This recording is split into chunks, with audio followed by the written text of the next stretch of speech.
Baker Botts, LLP, provides podcasts for educational purposes only. They are not legal advice and are not intended to establish an attorney-client relationship. This communication may constitute attorney advertising.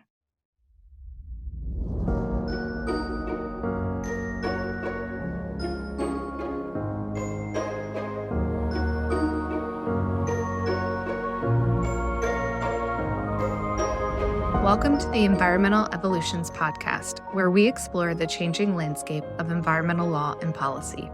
I'm your host, Megan Burge, coming to you from the great state of California. In today's episode, I turn the mic over to my partner from our DC offices, Sterling Marchand. Sterling is going to provide a rundown on landmark climate risk disclosure regulations issued by the Securities and Exchange Commission and the numerous lawsuits challenging them. Some of you may remember Sterling from our prior Fast Facts episode on the proposed version of the regulations. And if not, you can find a link to the episode, as well as Sterling's contact information and a primer on the final regulations in today's episode notes. So with those logistics out of the way, I'll let Sterling get on with the show. Thanks, Megan. It's good to be back. It's been 2 years since the SEC first put out its proposed rules, and after tens of thousands of comments and hyper-intense public attention, the SEC voted 3-2 to publish the final rule requiring certain public companies to make climate-related disclosures. Now, there's over 800 pages in the final published rule. There's been a lot of commentary on what's been out of the final rules. I worry that if we focus too much on what's out, we lose sight on what's in. And there's a lot that's in. And even though many companies are doing some form of this already voluntarily, the amount of detail that is in this final rule, including the fact that the SEC is going to require attestation, it means that this reporting process is going to be fraught with legal peril. So focusing on what's out is a bit like Indiana Jones dodging poisonous darts and wiping his brow, only to find himself looking down at a pit of poisonous snakes. What the final rules require can be broken up into a few buckets, and that's the greenhouse gas or GHG emissions reporting, a company's climate goals, a company's climate risks, and the financial impact. So starting with the greenhouse gas emissions reporting, the final rules require accelerated filers, and that excludes emerging growth companies and small reporting companies, as well as large accelerated filers, to disclose the registrant's direct greenhouse gas emissions, that's Scope 1 emissions, and indirect greenhouse gas emissions from the purchase of electricity or other forms of energy. That's what's commonly referred to as Scope 2 emissions. Now, all of that reporting, Scope 1 and Scope 2 emissions, is subject to a materiality standard. And in the final rule, the SEC noted and adopted a traditional notion of materiality. So it's not going to be based solely on the amount of the emissions. In some ways, that is a positive. That's a win that gives a little bit more clarity. But on the other hand, it doesn't. So the SEC tried to give additional clarity on what materiality is going to look like. The SEC did go on and tried to provide some examples of circumstances that could factor into investors' decision-making or may inform the materiality assessment for greenhouse gas emissions. And this includes whether, for example, the registrant is subject to methane fees imposed by the EPA, or if the company is subject to the requirements or required to report greenhouse gas emissions under some foreign or state law. And as an example of some of those, the SEC cited California's recently adopted Climate Corporate Data Accountability Act and the EU's Corporate Sustainability Reporting Directive. This is an important aspect of the rule because it's going to determine whether or not a company ultimately has to report Scope 1 and Scope 2 emissions. Now, for certain companies, they're likely going to find that their emissions are material. But for companies in other sectors, technology, transportation, aerospace, defense, it may be a closer question. Now, citing California's law is interesting to me because California's law is actually not based on any analysis of materiality. California's law is based solely on volume of commerce and annual revenues and whether or not a company is doing business in the state of California. In other words, just by virtue of having done $500 million worth of business annually and having transacted some business in California, a company is required to make certain disclosures about climate-related risks in the state of California. That tells me nothing about whether or not their Scope 1 or Scope 2 emissions are in fact material. And yet the SEC in the final rule is saying, if you are subject to the California reporting requirement, that would weigh in favor of finding materiality and reporting here.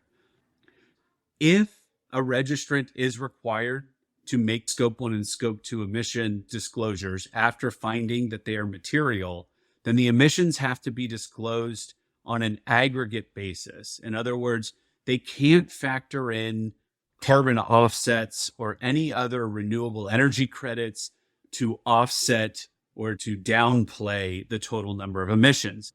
The final rules also require disclosure of the method that the registrant uses, but does not necessarily require that one method be used.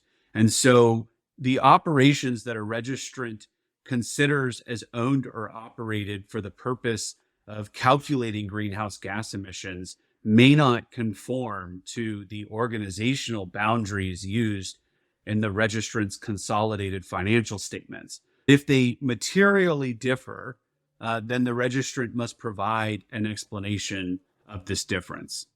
The other aspect to the greenhouse gas emissions reporting is the accounting standards. Whatever you choose, you're going to have to disclose that methodology. You're going to have to disclose whatever inputs or assumptions went into that methodology and how that led to your output in terms of the Scope 1 and Scope 2 emissions.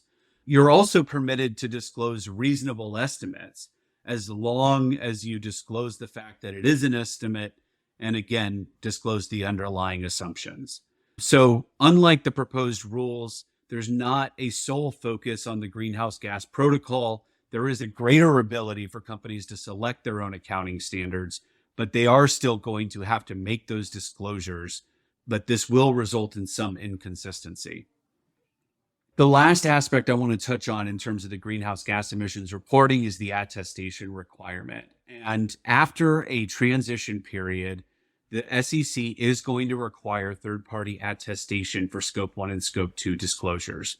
There's a wide variety of attestation methods that can be used, but ultimately it has to be provided by someone who meets certain independence, expertise, and other requirements. Different filers will have to provide different levels of attestation in terms of limited assurance or reasonable assurance. That at a very high level covers the greenhouse gas emissions reporting. And as you can tell, it's going to be much more than simply reporting Scope 1 and Scope 2 emissions. The next bucket that the final rule covers is climate-related targets and goals. And these rules mandate disclosure of any climate-related targets and goals, if material to the registrant's business, results of operations, or financial condition. So in other words, many companies out there have been setting climate goals to be net zero by a certain year, for example, or to shift to greater sustainability as part of overall ESG efforts. The SEC is now looping these in to the disclosure process and requiring in 10Ks, in the annual reports, additional disclosure.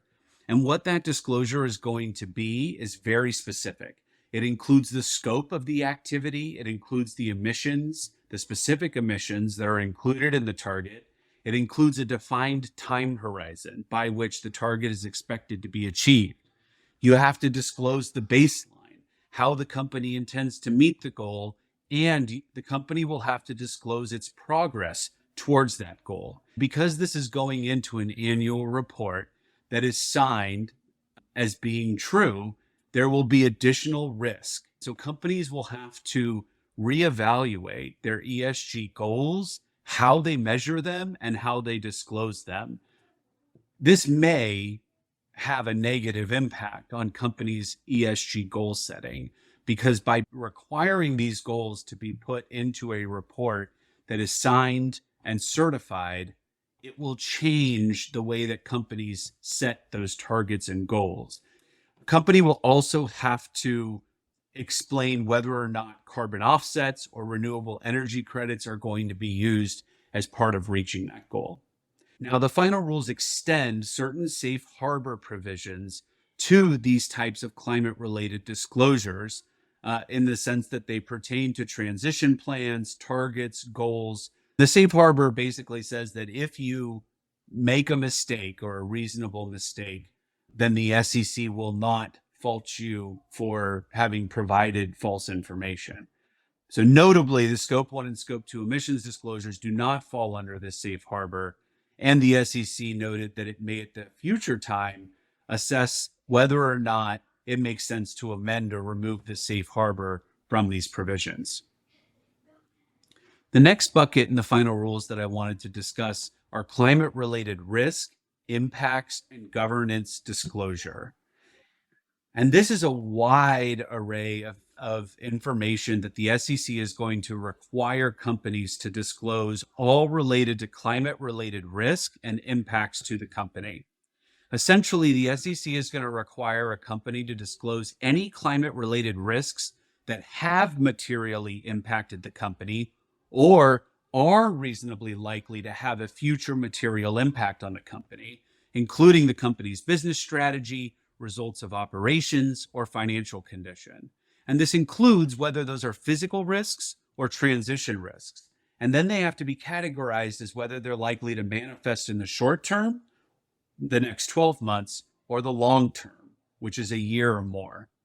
This might include things like increased cost to a company's business as a result of regulations or climate-related litigation. And on the physical side, it might include damage to infrastructure from climate-related weather events. In addition to these risks and impacts, the final rule requires disclosure of the company's climate governance framework. And what that means is the SEC is looking for a company to disclose whether and how the company's board has oversight of these climate-related risks, transition plans, and goals. And it's also looking for disclosure of the management's role in assessing and managing climate-related risks, including management positions and committees, individuals' expertise, processes by which the management assesses and manages those risks, and as well as how those processes are integrated into overall risk management systems. So this is much more than what's been done in the past. The SEC is looking for real concrete ways that both the board of directors and the management are addressing climate-related risks and climate goals, and for that to be put into the company's disclosure statements filed with the SEC. The fourth bucket that I want to touch on in terms of the final rules are climate-related items in financial statements. And this, again, is very specific and detailed in terms of what will be required to be disclosed. And it includes things like the cost of severe weather events and natural conditions. The SEC provides guidance and requirements around how these are to be calculated, including how to attribute a cost, expenditure, charge, loss, or recovery that is due to a severe weather event or other natural condition. In other words, if a natural disaster or a climate-related disaster has a financial impact, the company will have to calculate that amount and disclose it. It's important to note, however, that a registrant is not necessarily required to determine that a particular weather event was caused by climate change. Instead, the disclosure requirements talk about material impacts on financial estimates and assumptions and require disclosures in those events. The final rules also require disclosure in the financial statements of the costs around the use of carbon offsets and renewable energy credits if the company uses those as a material component in its plan to meet climate-related targets or goals. Finally, the SEC final rule requires that notes to the financial statements must also disclose whether estimates and assumptions used to prepare the consolidated financial statements were materially impacted by risks and uncertainties related to severe weather events and other natural conditions or any climate-related target or transition plans. The SEC is basically requiring companies to disclose information surrounding severe weather events that impact the company without requiring the companies determine that those were climate related, and will allow the public to determine whether or not and how that information should be interpreted. The SEC has indicated that the final rules will become effective within 60 days, and that the first disclosures for large accelerated filers will be for fiscal year 2025 in the 10K annual report due in March 2026.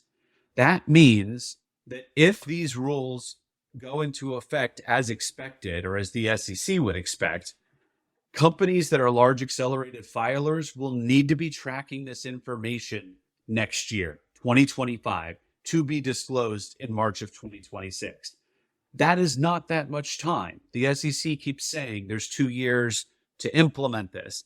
That's 2 years to report it. There's really 8 months to put the systems and processes into place to begin tracking this January 1, 2025 for disclosure in March 2026. There are different phase-in periods for different requirements. The attestation is going to be further out, and the most immediate requirements are on the large accelerated filers. But all companies that are going to be subject to these rules need to start thinking about these now. But, and there is a big but, that is all subject to the litigation. There are at least 9 cases filed, largely focused on the SEC's ability and authority to implement these rules, that they shouldn't have removed the requirements to disclose Scope 3 emissions, and that more than 97% of the investors who commented on the rule wanted Scope 3 emission disclosures. So the SEC is in the middle of all this. They have elected to enter into a lottery to have a court of appeals selected, to have all of these cases consolidated. And late last week, the 8th Circuit was selected. The 5th Circuit had entered a preliminary administrative stay, but with the 8th Circuit being selected as the venue for all of this litigation to be consolidated, the 5th Circuit lifted its preliminary administrative stay. I won't go into much more detail about the litigation because it's literally changing day by day. Suffice to say, there's more to come.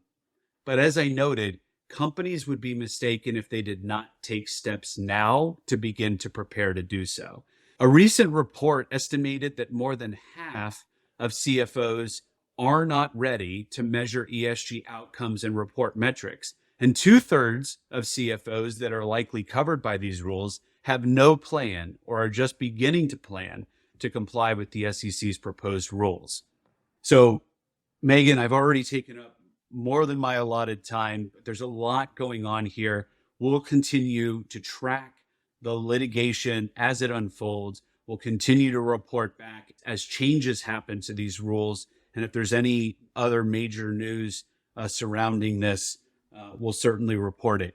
But in the meantime, my strong recommendation is for companies to start looking at this, start thinking about and planning for a way to implement this, because it's going to require a top to bottom assessment. It's going to require a fundamental shift in the way that companies do business unless and until these rules get recalled. A huge thank you to Sterling for taking the mic today. I'm Megan Burge. Thank you for spending time with us. Thank you for listening to this Baker Botts podcast. Baker Botts has the experience, knowledge, and people to address our clients' most significant legal issues. For more information on Baker Botts practices, please visit us at bakerbotts.com. This presentation is provided by Baker Botts LLP for educational and informational purposes only. It is not legal advice and is not intended to establish an attorney-client relationship. Under the rules of certain jurisdictions, this communication may constitute attorney advertising.